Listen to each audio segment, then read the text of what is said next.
disastrous update about the war in Afghanistan to share with everybody. USA Today says 3 American service members killed in Afghanistan roadside bombing. Now, this should be giant news, a scandal, more people dying in a 17-year-old war. No, barely was a blip in the radar. They had it in print outlets, which generally do a pretty decent job, but outside of print outlets, next to no coverage. And how many times per show, do you guys hear me talk about this? It's just a shame how terrible the media is in this country, where they can't keep the important issues front and center. They immediately fall for every bullshit, sensationalized nonsense story. And they ignore the substance, and they don't drive the national conversation and the agenda. They just don't. So, a couple days after we learned that 3 American service members were killed, this happened. At least a dozen civilians killed in Afghan and U.S. operation.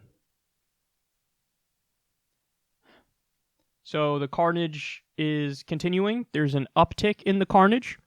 I think if you talk to most Americans, honestly, most of them might not even know we're at war. Isn't that sad? Many of them will not even know that we're still in Afghanistan. And that is more than anything a failure of the media, I think. I mean, you could blame individuals as well, but people are busy. They're working, picking up their kids, cooking dinner. People are busy.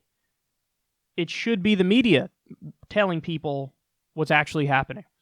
So, Trump spoke to, I think it was the Washington Post, and they, to their credit, brought up this issue. And his response is so telling, because it's something that, we've spoken about before, but now he lets us know it's not a question. It just is what it is. It's the truth. Here's what Trump said on this issue. Quote, "We're there because virtually every expert that I have and speak to say if we don't go there, they're going to be fighting over here." What did I tell you guys? Donald Trump will say whatever the fuck he wants to say in front of a crowd of regular people. He'll tell them what they want to hear.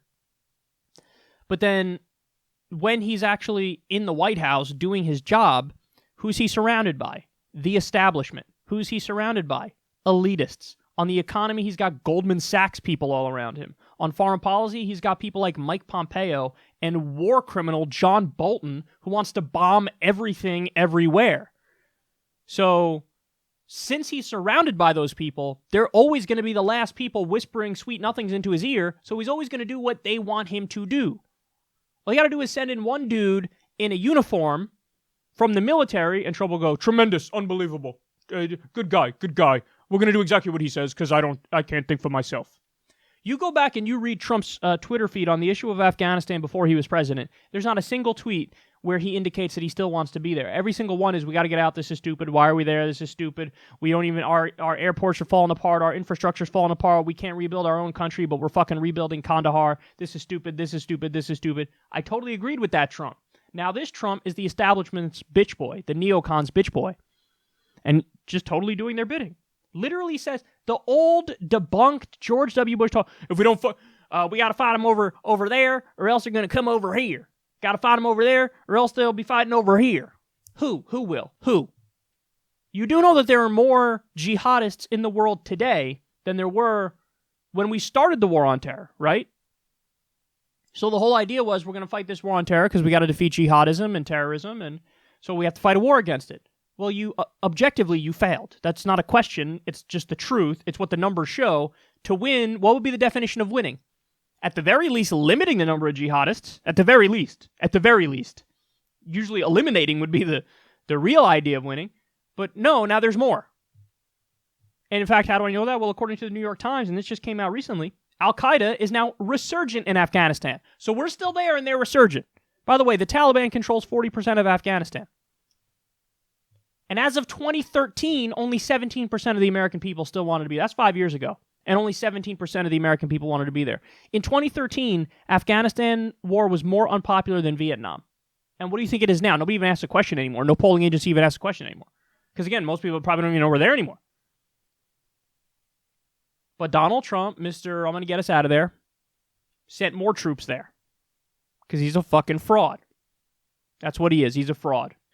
How can you ask a family, oh, sacrifice your kid?